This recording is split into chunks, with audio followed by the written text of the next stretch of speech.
کیونکہ شاعری میں جو ایک لطف بھی ہے، شاعری کے ترجمہ کرنے میں یہ مشکل کام بھی ہے، اور اس میں ایک لطف یہ ہے کہ جو ترجمہ نگار ہے وہ جس طرح سے متن کو پڑھتا ہے وہ مطلب جتنی تفصیل میں اور جس دقت سے اس کو سمجھنا اور پڑھنا اور اس کو کھولنا پڑتا ہے، اس کو مانوی سطح اس کی کھولنی پڑتی ہیں، کیونکہ ہم نے اس کو پھر ریکریٹ کرنا ہوتا ہے دوسری زبان میں. تو یہ ایک مشکل کام بھی ہے، اور جس کا دل لگ جائے اس کے لیے دلچسپ بھی ہے. جی ماشاء اللہ. تو آپ you are feel comfortable after آپ نے ترجمے کیے، اور وہ آواز آ رہی میری آپ کو؟ جی ہاں، اب کچھ بہتر ہے. جی تو آپ مطمئن ہیں جو آپ نے کام کیا ہے، اور ذہنی طور پر جہاں آپ چاہتی ہیں کہ اور کوئی ایسا پروگرام ہو آپ کے ذہن میں کہ آپ پھر بیٹھیں سکون سے، کیونکہ اتنے 20 سالوں میں 30 سالوں میں، جیسے آپ نے 1993 میں آپ نے وہ کتاب کی تیاری کی تھی، تو اب ایک عرصہ 27 سال ہو گئے ہیں نا؟ نہیں، 93 میں نے رسالے ایڈٹ کیے تھے، میری کتاب 2010 میں آئی ہے. اچھا 2010 میں، تو پھر تو ابھی 10 سال ہوئے ہیں. لیکن میں نے ترجمہ کر رکھا ہے، میں نے انگریزی سے اردو میں بھی ترجمے میں نے کیے ہوئے ہیں، جو کتابی صورت میں ابھی شائع نہیں ہوئے ہیں. لیکن انشاءاللہ ارادہ ہے انہیں شائع کراؤں گی، اور موقع ملا تو میں اور بھی تراجم جو ہے میرا ارادہ ہے کہ اس پہ کام میں کروں گی کچھ. اور اطمینان تو جو ہے وہ ظاہر ہے کام کرنے والے کو ہونا بھی نہیں چاہیے، اور اطمینان ہو جائے تو پھر سب کچھ ختم ہو جاتا ہے. وہ تو بے چینی ہے جو اس کو جاری رکھتی ہے. ہاں، آپ نے بہت اچھی بات کی ہے کہ انسان کہیں رک نہیں سکتا ہے، اسٹاپ نہیں ہوتا ہے، زندگی کو چلتے ہی رہنا چاہیے ہوتا ہے. جی ہاں بالکل. آپ کے ہم اثروں میں جیسے کہ فراد صاحب تھے، افتخار عارف صاحب ہیں، تو ان کے زمانے میں ان کے سامنے آپ نے شاعری پڑھنی اور اپنا مقام بنانا ایک مشکل تھوڑا سا ہوتا ہے ایک جگہ بنانے کے لیے. تو آپ کس طریقے سے اپنے آپ کو، افتخار عارف صاحب اتنا بڑا نام ہے، بلند ہاتھوں میں زنجیر ڈال دیتے ہیں، عجیب رسم چلی ہے دعا نہ مانگے کوئی، دعا نہ مانگے کوئی. یہ میں نے 1978 میں ان سے شعر سنا تھا فیصل آباد میں، وہاں ایک مشاعرہ تھا. تو میں ان کا فین بھی ہوں ویسے، لیکن فراد صاحب بھی. تو اتنے بڑے شعراء کے سامنے جب ان کے ساتھ ایک مشاعرے میں شرکت کر کے اور پھر ان سے یہ کہلوانا کہ یاسمین بہت اچھا لکھتی ہو، یہ تو اب مجھے نہیں معلوم کہ وہ انہوں نے کیا کہا میرے بارے میں. یہ لوگ مجھ سے سینئر ہیں. جی ہاں، دونوں ہی جو نام آپ نے لیے ہیں یہ ہمارے زمانے کے یعنی جو سینئر کنٹمپریریز ہیں، اور وہ ہیں، اور ظاہر ہے یہ لوگ مجھ سے بہت پہلے سے لکھ رہے تھے. تو ظاہر ہے مطلب یہ ان کے علاوہ بھی بہت سے لوگ تھے. جب میں نے لکھنا شروع کیا ہے اس وقت احمد ادیب قاسمی صاحب تھے، پھر شہزاد احمد صاحب تھے. جی بالکل، یہ لوگ سب تھے، اور اس کے علاوہ بھی بہت لوگ جو اب رخصت ہو گئے ہیں. لیکن ظاہر ہے یہ لوگ یہ بڑے نام ہیں ہماری شاعری کے، اور ہم نے ان سے سیکھا بھی ہے، اور یہ ہمارے سینئر ہیں. سو جو لوگ سینئرز ہیں ان سے تو آپ سیکھتے ہی ہیں، اور جو انہوں نے لکھا ہے، جو ان کا کام ہے، وہ ہمارے لیے ایک رہنمائی کی صورت بن جاتی ہے اس میں. جی تو آپ یاسمین حمید صاحبہ، میں آپ کے آغاز کے بارے میں پوچھنا چاہتا ہوں. آپ جب فیصل آباد میں 83 میں چناب کلب کے مشاعرے میں آئی تھی، تو آپ کے ہم اثروں کی جو بات ہو رہی تھی، جو آپ کے ساتھ لوگ آئے تھے، آپ نے ان میں سے کسی کا نام نہیں لیا. آپ جو آغاز ہے اس کے بارے میں ہمیں تھوڑا سا. میں 83 میں نہیں آئی تھی، 83 میں نہیں آئی تھی، میں 83 میں نہیں آ سکتی. اچھا، 86 میں 93 وغیرہ، 93 یا 92 میں آئی ہوں گی. اس وقت جو آغاز میں آپ کے ساتھ لوگ تھے اس کے بارے میں تھوڑا سا بتائیے پلیز. جو میرے ہم عصر ہیں، جو میرے امیڈیٹ کنٹمپریریز ہیں، ان میں تو مشاعرے میں تو مجھے یاد نہیں اس میں کون کون لوگ تھے، لیکن یہ لوگ سب تھے. یہ بھی مجھ سے سینئر ہیں، امجد صاحب تھے، خالد احمد صاحب تھے، جی جی اور غالباً اس میں قاسمی صاحب بھی تھے، افتخار صاحب بھی تھے. یہ سب لوگ تھے میرا خیال ہے اس وقت اس مشاعرے میں. اور جو میری کنٹمپریریز ہیں، جی کراچی سے بھی کچھ لوگ تھے. کراچی سے بھی کچھ لوگ تھے، مجھے یاد نہیں ہے. آپ اگر نام لیں گے تو شاید مجھے یاد آ جائے. پیرزادہ قاسم ہوں گے، سلیم کوثر ہو سکتا ہے، یہ وہ دونوں شاید ہو. پیرزادہ قاسم بہت سینئر ہیں ہم سے. جی تو شاعری کے مزاج میں عمر کے ساتھ ساتھ فرق آ جاتا ہے جی، اور اس میں نرمگی کا اضافہ ہوتا جاتا ہے، لیکن آپ کی شاعری میں یہ ابھی تک نہیں آیا ہے. نرمگی آپ نے لفظ استعمال کیا ہے؟ نرمگی، ہاں جی، نرمگی. اچھا، تو اس کا کیا مطلب ہے؟ اس کا مطلب یہ ہے کہ بعض اوقات جیسے میں شاعر ہوں جی، میں بہت جلالی ہوا کرتا تھا شروع کی شاعری میں. اچھا، اب عمر کے ڈھل جانے کے بعد اب اس جی میں جی، نرمگی آ گئی ہے، اب ذرا سافٹنس آ گئی. اچھا. تو تو لیکن اگر آپ کی آپ کو شاعری میں نہیں. اچھا، یہ اگر ایسا ہے، کیونکہ یہ جو پڑھنے والا ہے وہ شاید زیادہ بتا سکتا ہے، جی جی، اور اگر ایسا آپ کو محسوس ہوتا ہے تو میرا خیال ہے یہ تو پھر اچھی بات ہے. یہ مجھے بہت معلوم اچھی نہیں بات تھا. ہے. میرا سوال یہ ہے کہ جی، نارملی ایسے ہوتا ہے. اس میں ایسا ہے کہ یہ سب کام جو ہے یہ بہت زیادہ اس میں شعور کا دخل نہیں ہوتا، کہ اگر اس میں جو مزاج ہے شاعری کا وہ جی جی ٹھیک ہے، آپ صحیح کہہ رہے ہیں، تبدیل ہوتا ہے، کیونکہ وقت کے ساتھ ساتھ آپ کا تجربہ جو ہے وہ اس میں شامل ہوتا جاتا ہے، جی جی جی اور مطالعہ شامل ہوتا جاتا ہے، اور آپ کے جو ریاکشنز ہیں وہ تبدیل ہو جاتے ہیں. لیکن اگر شدت اس میں برقرار رہتی ہے تو اس کا مطلب ہے کہ کہیں آپ کے اندر کوئی بہت حساس جو ہے وہ انسان ہے جو ابھی حالات کی شدت کو اسی طرح سے محسوس کرتا ہے. تو اگر ایسی بات ہے یا پڑھنے والے کو، سننے والے کو ایسا لگتا ہے تو میرا خیال ہے یہ پھر میرے لیے تو اچھی بات ہے. بہت جی اچھی ہاں، بات ہے. جی تو کیا حمید صاحبہ سے میں ایک بات پوچھنا چاہتا ہوں. جی، یاسمین حمید صاحبہ، کیا ادب معاشرے میں تبدیلیاں لاتا ہے؟ اور دیکھیے، جی اور عالمی ادب میں آپ سمجھتے ہیں کہ پاکستان کا جو ادب ہے اس سطح پر رکھا جا سکتا ہے 70 سالوں پر جب ہم نظر دراتے ہیں؟ یہ دو جی سوال ہیں. جی، دو سوال ہیں آپ کے. پہلا سوال آپ نے جو کیا ہے وہ ہے کہ کیا ادب جو ہے وہ معاشرے میں تبدیلی لا سکتا ہے. جی دیکھیے، یہ بہت ایک گمبھیر، اگر ہم اپنے معاشرے کی بات کریں تو ادیب ہے اور شاعر ہے وہ معاشرے کا حصہ ہے، اور ادیب اور شاعر کا جو کام ہے وہ لکھنا ہے اور ان مسائل کی نشاندہی کرنا وہ کرتا ہے.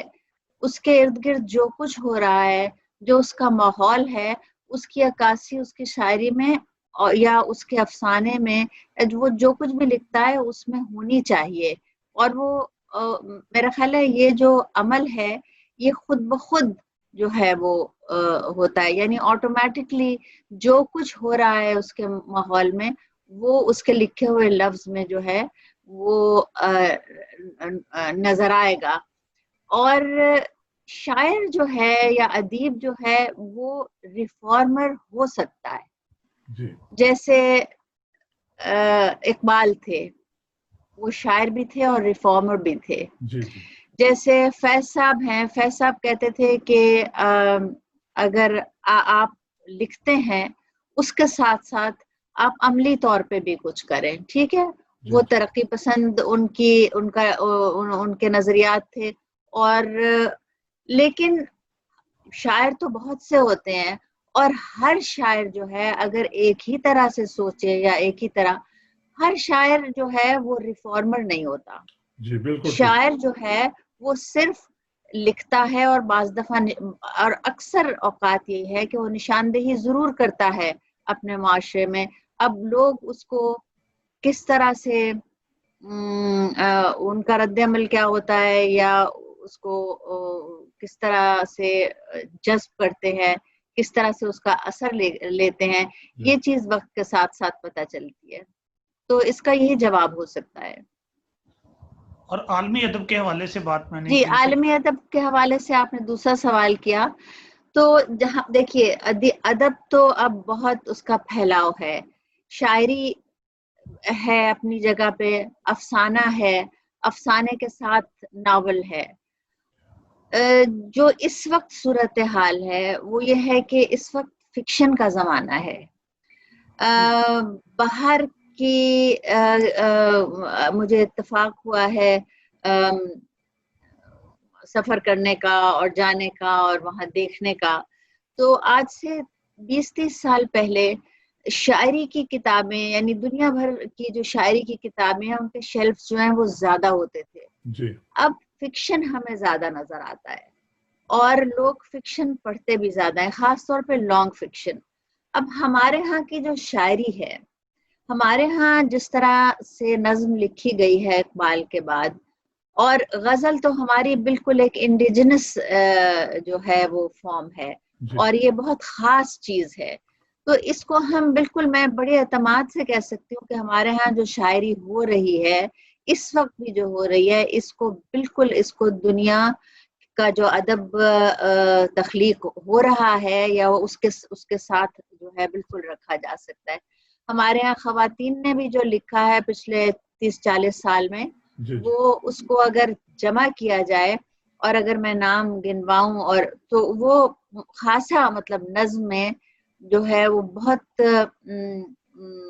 کچھ جو ہے ہم اس کو بالکل وہ ریفلیکٹ کرتا ہے وہ, اور اس کو ہم اس کے سامنے رکھ سکتے ہیں عالمی ادب.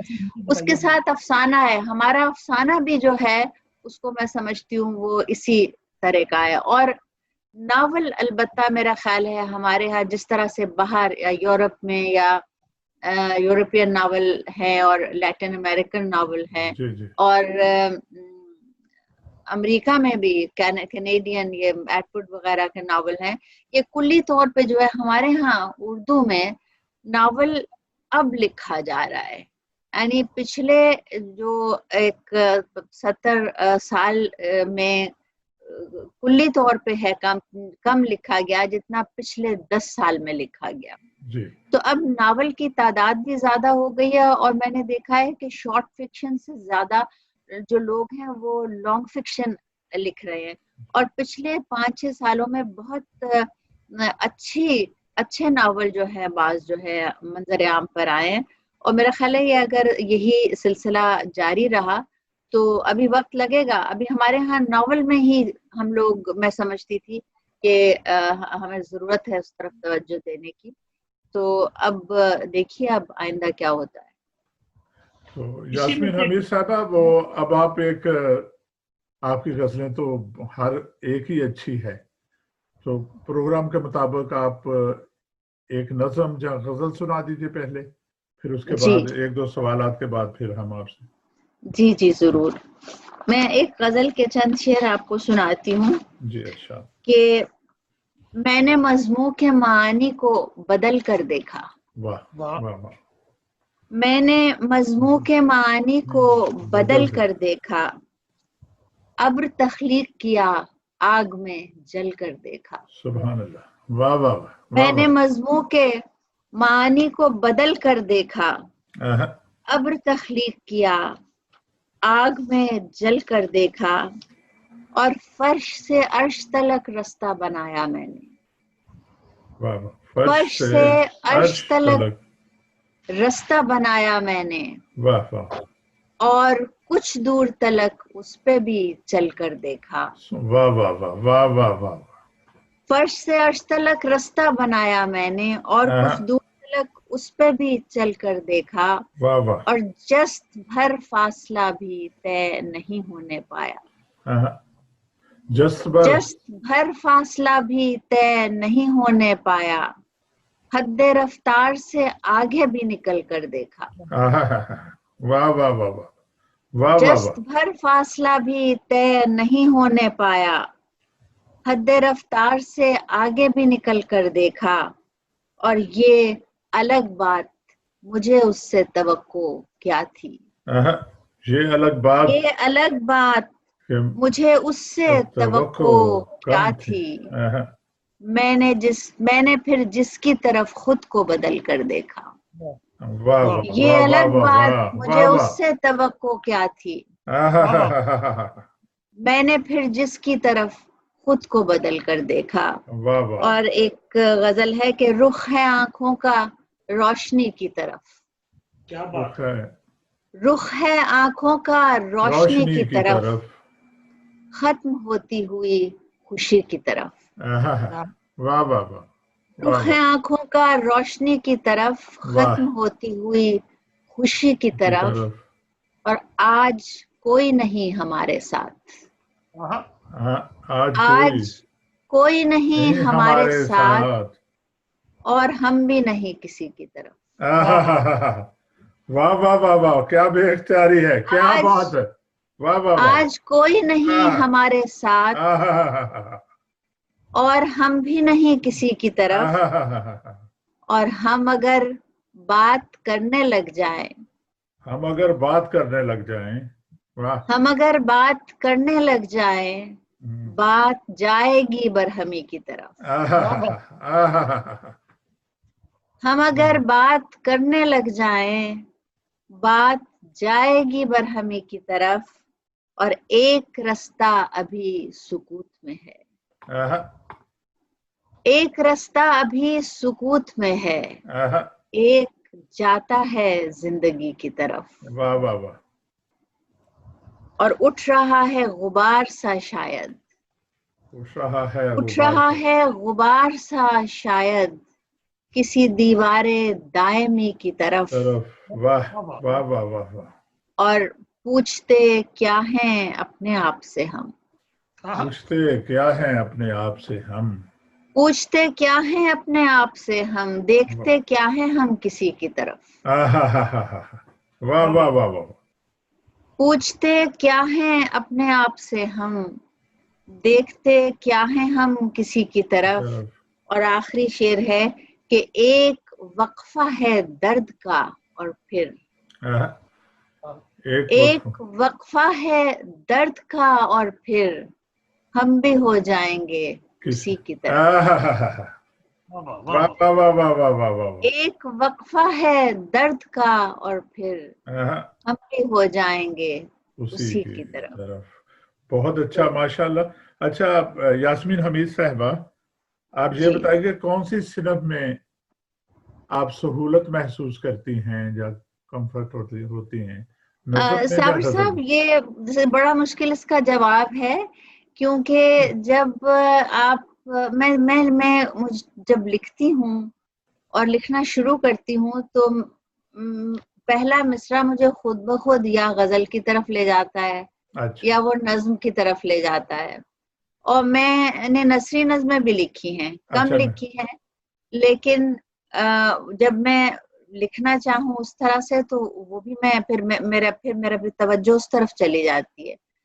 تو اب یہ کہنا مشکل ہے، مجھے سہولت دونوں طرف محسوس ہوتی ہے. یعنی کہ جس طرف آپ کا موڈ ہوگا اسی طرف آپ چل جی ہاں، جی جی جی بالکل.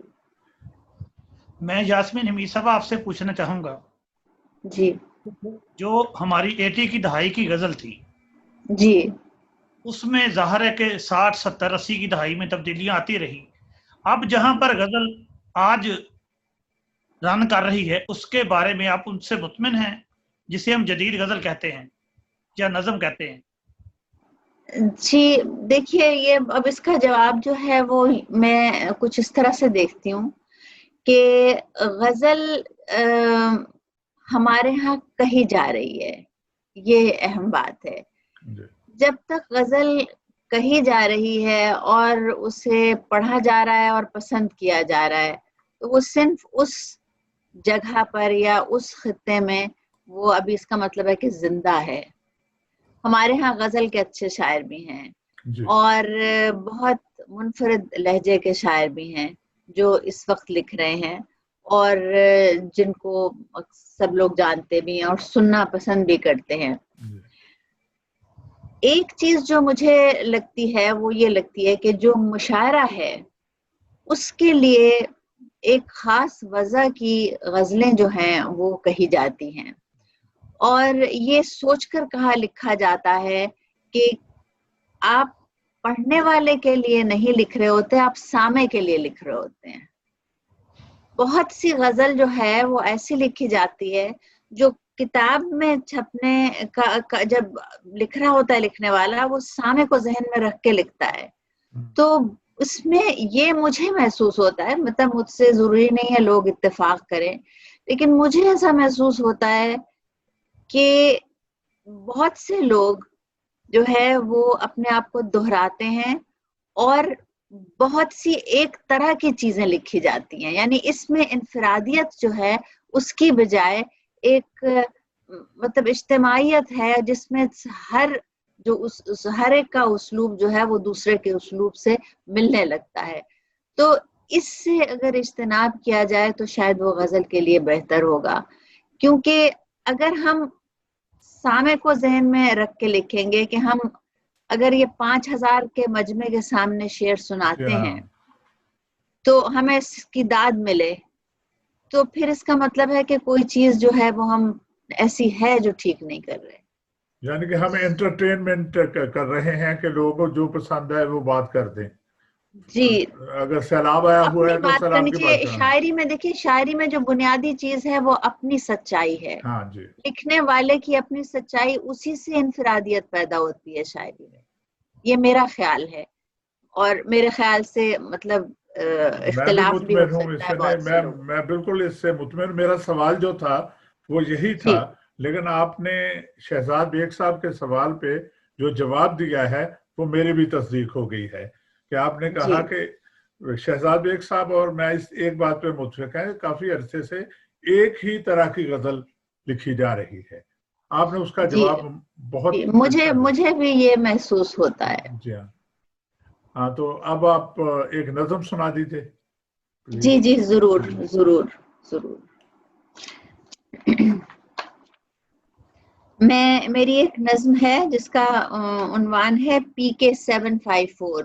اچھا، تو میں وہ سناتی ہوں. میں نے نظم دوسری جو ہے وہ یہاں رکھی تھی، لیکن اب میں سوچ رہی ہوں کہ یہ سنا دوں آپ کو. جی یہ یوں ہے کہ شہر جگمگا رہا ہے، واہ، شہر جگمگا رہا ہے، اور کسی خفیف روشنی میں تم بھی سو رہے ہو. واہ واہ واہ. شہر جگمگا رہا ہے اور کسی خفیف روشنی میں تم بھی سو رہے ہو. ان بلندیوں سے چاند کی زمین قریب ہے، ان بلندیوں سے چاند کی زمین قریب ہے، مگر نہیں. ہوا یہاں پہ تیز ہے کہ سرد ہے، کسی کو بھی خبر نہیں. یہ بادلوں کا تیرتا دھواں ہے یا رفاقتوں کی گرد ہے. یہ بادلوں کا تیرتا دھواں ہے یا رفاقتوں کی گرد ہے. یہ کانپتی ہوئی صدائے واپسی کی لہر ہے کہ ڈولتا ہوا بدن اڑان کا، کہ جھولتی ہوئی زمین شیب کی. یہ بادلوں کا تیرتا دھواں ہے یا رفاقتوں کی گرد ہے. یہ کانپتی ہوئی صدائے واپسی کی لہر ہے کہ ڈولتا ہوا بدن اڑان کا، کہ جھولتی ہوئی زمین شیب کی. وہ کون تھا جو مٹھیوں میں ریت بھر کے سو گیا، وہ کون تھا جو مٹھیوں میں ریت بھر کے سو گیا. خیال و خواب سے بھی دور ہو گیا، بھٹکتی رات کے الجھتے گیسوؤں میں کھو گیا. ستارے میرے ساتھ چل رہے ہیں کیا، ستارے میرے ساتھ چل رہے ہیں کیا. وہ کون سی خلش ہے جس کو مطمئن نہیں کیا.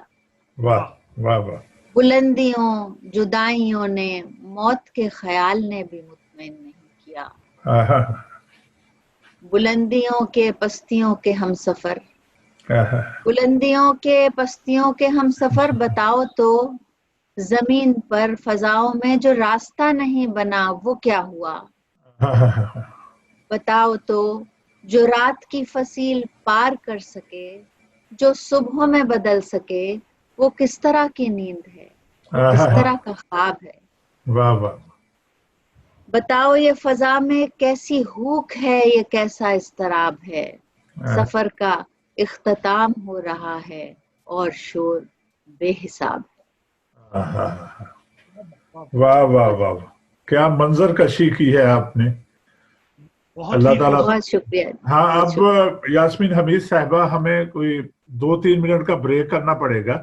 جی جی، ذکر جو ہے ہمیں کرنا چاہیے. میرے ساتھ میری بالکل جو امیڈیٹ کنٹمپریز ہیں ان میں خواتین ہیں بہت سی، جن میں شاہدہ حسن ہیں، عذرا عباس ہیں، حمیرہ رحمان ہیں، عشرت آفرین ہیں، پھر تنویر انجم ہیں، اور یہ سب خواتین ہیں جو مطلب بہت اچھا شعر کہہ رہی ہیں اور اچھی نظم لکھ رہی ہیں. ماشاءاللہ. اور اس کے علاوہ عرفان ستار ہیں جی جی جو مجھے غزل میں پسند ہیں، جو میرے بعد آنے والے جو لوگ ہیں ان میں، اور بہت سے لوگ ہیں، ایک دم تو نام بھی سب یاد نہیں آتے ہیں. اب تھوڑا سا ہٹ کر ایک سوال ہے چھوٹا سا، جی، کہ ہمارا نظام تعلیم جی کیا ہماری نمائندگی کرتا ہے؟ ہماری نمائندگی تو دیکھیے کرنا یہ ایک بہت کمپلیکیٹڈ سی بات ہے، لیکن ہمارا نظام تعلیم جو ہے اس کو درست کرنے کی بہت زیادہ ضرورت ہے. وہ ہمارے لیے مفید نہیں ہے. نمائندگی تو کرتا ہے یا نہیں کرتا، لیکن ہم کہہ سکتے ہیں کہ وہ اس سے ہم کچھ خاص حاصل نہیں کر رہے. اور جو ہمارا نظام تعلیم ہے، جو خاص طور پہ جو اسٹیٹ سکولز جس کو کہتے ہیں، جو پبلک سیکٹر ہے، اس میں بہت زیادہ جو ضرورت ہے اس توجہ کی. اور جو پبلک اور پرائیویٹ سیکٹر کا یہاں پہ ایک تقسیم ہے وہ ختم ہو جائے گی اگر پبلک سیکٹر میں معیار جو ہے تعلیم کا وہ بہتر ہو جائے. اس معیار کا تعلق میں ہمیشہ سمجھتی ہوں، میرا تعلق کیونکہ تعلیم سے بہت رہا ہے اور میں نے بہت قریب سے یہ سب چیزیں دیکھی ہیں. ہم لوگ اکثر کہتے ہیں کہ انگریزی اور اردو کا فرق ہے، کہ پرائیویٹ سکولز جو ہیں وہاں پہ کیونکہ انگریزی میں تعلیم دی جاتی ہے اس لیے ان کو بہتر سمجھا جاتا ہے. میں یہ سمجھتی ہوں کہ پبلک سیکٹر میں بھی اگر تعلیم اردو میں بھی دی جائے، اول تو اپنی جو زبان ہے، جس زبان سے ہم مانوس ہیں، اس میں جو پرائمری کی تعلیم ہے، یعنی اولین جو سالوں کی اور شروع کی تعلیم ہے، وہ اگر دی جائے تو اس سے اس کا فائدہ زیادہ ہوتا ہے. لیکن اردو میں بھی اگر تعلیم دی جاتی ہے پبلک سکولز میں، پبلک سیکٹر میں، تو اس کا معیار ٹھیک ہونا چاہیے. جب ہم معیار کو درست کریں گے، جب ہم ٹیچر ٹریننگ اور وہ تمام چیزیں جو ہیں جن کی ماڈرن ایجوکیشن میں جن کی ضرورت ہے وہ جب فراہم کریں گے تو ہمارا تعلیمی نظام خود بخود بہتر ہوگا. تعلیمی نظام بھی جو ہمارا پورا سسٹم ہے یہاں پہ ہر انسٹیٹیوشن کا، وہی تعلیم کا بھی جو ہے تعلیم کی صورت ہے. ہم جب بچپن میں یاد کرتی ہوں کہ ہم نے یہیں سے پڑھا ہے، میں نے کہیں باہر جا کر نہیں پڑھا ہوا، لیکن بہت بجائے اس کے کہ حالات بہتر ہوتے تو حالات جو ہیں وہ پہلے سے زیادہ جو ہے آپ کا سٹینڈرڈ جو ہے معیار وہ بالکل ختم ہو گیا، اس کی طرف کوئی توجہ نہیں ہے. تو یہ ہے کہ معیار کو درست کرنے کی ضرورت ہے، اور پبلک سیکٹر میں یہ معیار درست ہوگا تو یہ جو تقسیم ہے اور فاصلہ ہے پرائیویٹ اور پبلک میں وہ بھی ختم ہو جائے گا. بالکل ٹھیک فرمایا آپ نے. ہمارے ہاں برطانیہ میں یہاں بھی پرائیویٹ سکول ہیں اور ہمارے کمپریہنسو سکول جن میں ہمارے بچے، ہر کوئی تو پرائیویٹ میں نہیں پڑھا سکتا. تو یہاں پہ جو نظام تعلیم ہے وہ ظاہرہ جو پرائیویٹ میں ہے ان کا the way of accent and the way of education, ان کی کلاس تو تھوڑا مختلف نظر آتی ہے ہمیں، نظر بھی آتی. جیسے آپ ایچیسن میں پڑھے ہوں یا کسی اسلامیہ ہائی اسکول میں پڑھے ہوں تو فرق تو پڑے گا نا اس میں. تو لیکن تعلیم کی جو سطح ہے، جیسے میرے 4 بچے ہیں، میرے چاروں بچے پروفیشنل ہیں, ڈاکٹر ہے, 2 سالیسیٹرز ہیں اور ایک انجینئر ہے. تو انہوں نے سارے کمپریہنسو اسکول سے گئے, اے لیول کیے. جی بالکل. اور میرے بھائی ہیں, وہ سارے پرائیویٹ میں پڑھے ہیں. ان میں صرف ایک بچہ اس لیول کو جا چکا ہے. باقی جو ہے انہوں نے کہا ان کو ہٹائیں, کمپریہنسو میں رکھیں, تو وہ پھر انہوں نے تعلیم بھی حاصل کی. تو یعنی کہ یہاں پہ 19-20 کا فرق ہے, کلاس کا فرق ہے کہ وہ آپ کا نہیں, یہ بالکل میں بالکل یہی بات کر رہی ہوں, کہ پبلک اسکول میں پڑھنے کا یہ مطلب نہیں ہے کہ آپ کو مواقع جو ہیں آپ کے کم ہوں دوسروں سے. یعنی ایک جیسے مواقع جو ہے وہ ملنے چاہیے پبلک, اور وہ اسی صورت میں ہو سکتا ہے جب آپ جو نظام کو جو ہے درست کریں اور معیار فراہم کریں ادھر. جی ماشاءاللہ. بہت یہ لوگوں کے لیے جو سنیں گے, اور پاکستان گورنمنٹ بھی اس کو سنیں گی پروگرام, جب ہم اس کو لوڈ کریں گے, آن ایئر کریں گے, تو انشاءاللہ یہ آپ کی جو باتیں ہیں یہ حکومت کے لیے بھی اچھی ہیں. حیرت ہے کہ 70 سال گزرنے کے باوجود ہم اپنا معیار تعلیم, نظام تعلیم درست نہیں کر سکے.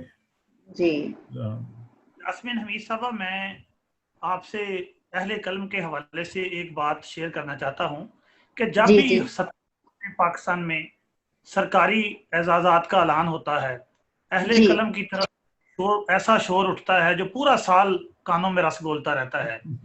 کیا اس میں کوئی بہتری کی گنجائش یا کوئی تجویز ہے آپ کے پاس کہ یہ کس طرح شور ختم ہو سکتا ہے؟ یہ میرا خیال ہے میری جگہ نہیں بنتی کہ میں اس بات پر کوئی کامنٹ کروں. جی آپ ایک اہل قلم ہیں, آپ نے 4 دنوں سے جو کام کیا ہے, آپ بھی محسوس کرتے ہیں کہ یہاں کیا ہو رہا ہے؟ میں کوئی زیادہ اس کے بارے میں سوچتی نہیں ہوں. دیکھیے, جو یہ اعزازات میں سے میری اپنی کتابوں کو کچھ ملے ہیں, لیکن ایک بات ضرور ہے, وہ یہ ہے کہ جو معاشرہ میرٹ لیس ہوتا ہے, یعنی جس میں میرٹ کو کچھ بھی نہیں, اس کی کوئی جگہ نہیں ہوتی اور اسے کچھ اہمیت نہیں دی جاتی, وہاں پر جس کو جو ڈیزرو کرتا ہے اس کو بھی, اور جو نہیں کرتا اس میں کوئی فرق نہیں رہتا. سو یہ بالکل جو ہے ایوارڈ کا ملنا نہ ملنا جو ہے وہ ایک برابر ہو جاتا ہے. لوگوں کے شور مچانے سے یہی پورے نظام والی بات ہے کہ پورا نظام جو ہے وہ درست ہوگا تو میرا خیال ہے لوگوں کی شکایات بھی جو ہے وہ ختم ہو جائیں گی. اب جو ایوارڈز ملتے ہیں, ایسا لگتا ہے کہ بعض ایوارڈز جو ہیں وہ ڈیزرونگ لوگوں کو ملتے ہیں, بعض نہیں ملتے.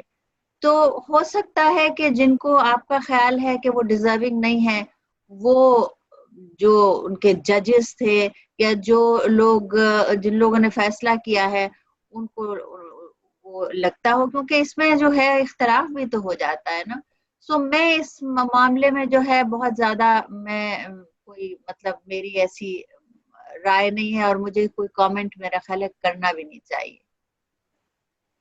اچھا, میں ایک اور بات آگے بڑھانا چاہتا ہوں کہ اسلام آباد کو شہر افسانہ کہا جاتا ہے, اس کے جو خدوخال پر تھوڑی سی روشنی ڈالیے گا. اسلام آباد کو شہر افسانہ کہا جاتا ہے, یہ کب پہلے کہا جاتا تھا یا اب بھی کہا جاتا ہے؟ اسلام آباد میں بہت سے شارٹ فکشن لکھنے والے رہتے ہیں, بالکل یہ صحیح بات ہے. یعنی ممتاز مفتی یہاں سے رہتے تھے, ایک کافی تو مدت ہو گئی. مسعود مفتی صاحب وہاں رہتے ہیں, پھر ادھر رشید امجد صاحب رہتے ہیں, منشا یاد صاحب رہتے تھے, کا انتقال ہو گیا. پھر یہ سب اسلام آباد کے لوگ ہیں. حمید شاہد اب ہیں وہاں پہ, اور خالدہ حسین بہت بڑی لکھنے والی, وہ بھی وہاں رہتی تھی, میری بہت پسندیدہ ہیں وہ.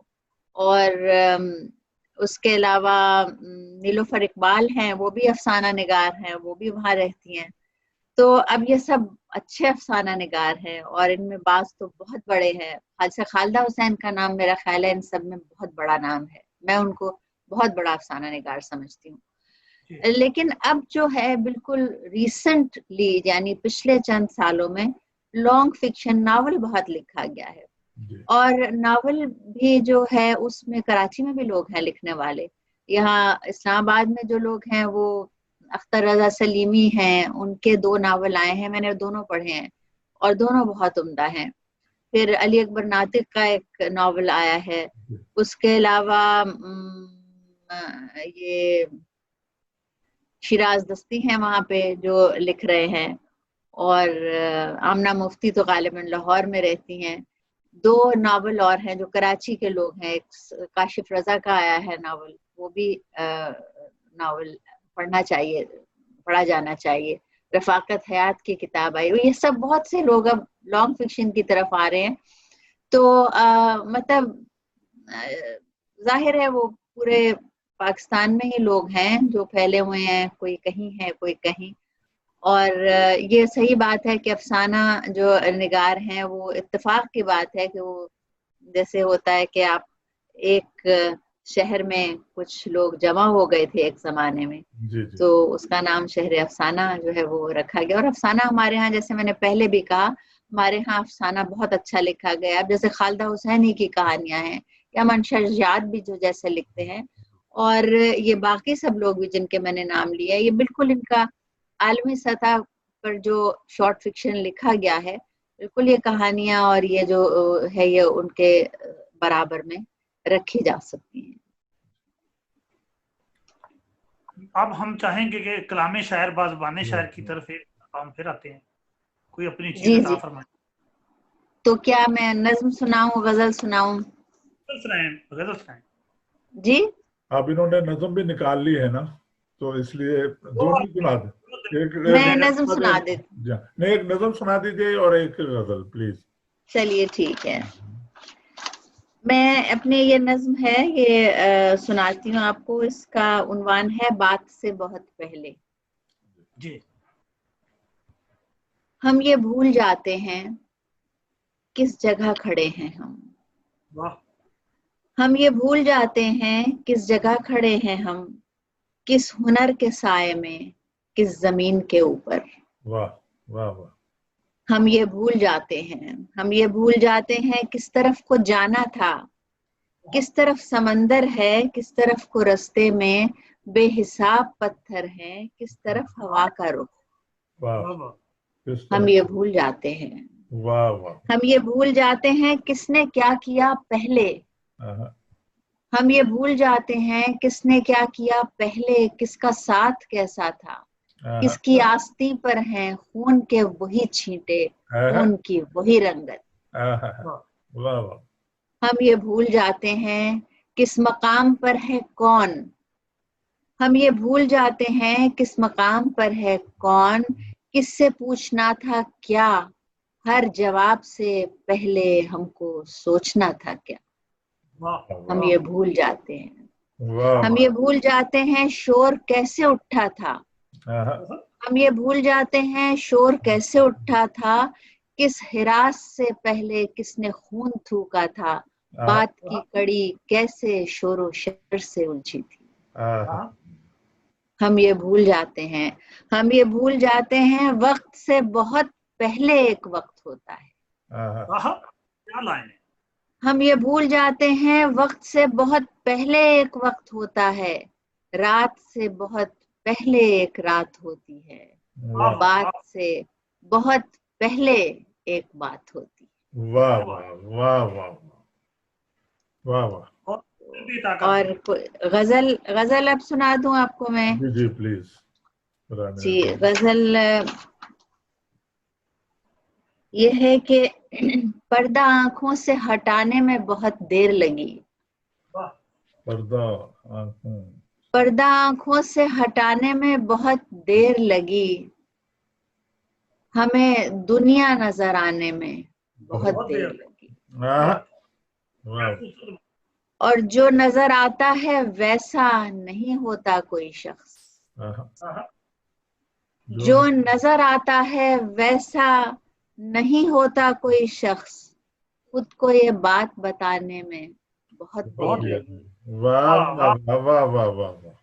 اور ایک دیوار اٹھائی تھی بڑی اجلت میں, ایک دیوار اٹھائی تھی بڑی عجلت میں، وہی دیوار گرانے میں بہت دیر لگی. واہ واہ. اور آگ ہی آگ تھی اور لوگ بہت چاروں طرف.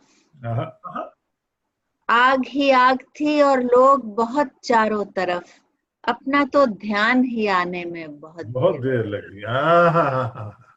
اور واہ واہ واہ، جس بہت طرح مقرر جی، یہ شعر دوبارہ سنائیے گا. آگ ہی آگ تھی اور لوگ بہت چاروں طرف، واہ واہ. اپنا تو دھیان ہی آنے میں بہت دیر لگی.